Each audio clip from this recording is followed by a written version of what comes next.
Christianity ఎంత దౌర్భాగ్యమైన స్థితిలో ఉందంటే ఒకానొక సందర్భంలో కేవలం ఒక మెసేజ్ ద్వారా 2 దేశాల యుద్ధాలు ఆపిన వ్యక్తుల్ని ఈరోజు మీరు ఏ రకంగా హేళన చేస్తున్నారండి. ఇదే జాన్ పాల్ అనే వ్యక్తి కేపాల్ని ఏ రకంగా విమర్శించినారో తెలుసా మీకు? ఎవరండి?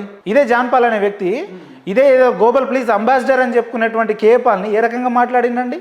ఇదా మీ సంస్కృతి? ఇదా మీ సాంప్రదాయం? అదే అంటున్నాను సార్, ఒక పాస్టర్కి ఐక్యత లేకపోవడం వల్ల కూడా మీ దగ్గర మాట్లాడిపించుకుంటున్నాను సార్. రైట్ సార్, మీ పాస్టర్లలో హీరో ఎవరంటే చెప్పడానికి ఇంతసేపు పట్టింది మీకు. నేను చెప్తున్నా మా దాంట్లో ఒక్క హీరోలు కాదు, కోటి మంది హీరోలు ఉంటారు. నేను చెప్తా మా సంస్కృతి సాంప్రదాయాలు కాపాడడానికి వేల సంఘాలు ఉన్నాయి, కోటి మంది మనుషులు ఉన్నారు. నేను చెప్తా మీ పాస్టర్లలో హీరో ఒక్కటి చెప్పండి. 2 minutes టైం ఇవ్వండి. 5 minutes ఇస్తా. కేఏ పాల్ జోకర్ కాదు సార్, చాలా మంది అనుకుంటున్నట్టు. కేఏ పాల్ అనేటువంటి మహా గొప్ప సేవకుడు అండి అని మీరు మూలంగా కేపాల్ అనేటోడు అసలు వాడు మనిషే కాదు. మళ్ళీ మాట్లాడేస్తున్నారు.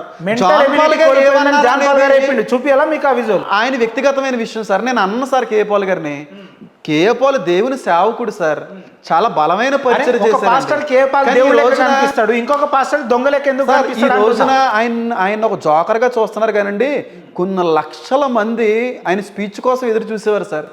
కొన్ని వందల దేశాల ప్రెసిడెంట్స్ ఆయన కొరకు ఎదురు చూసిన రోజులు ఉన్నాయి సార్. కొంతమంది యొక్క పనులను బట్టి ఆయన యొక్క జోకర్ గా అవ్వచ్చు, కానీ కేఏ పాల్ ఎప్పుడో కూడా దొంగ సావు కూడా అనడానికి ఏ సావు కూడా సరిపోడు సార్.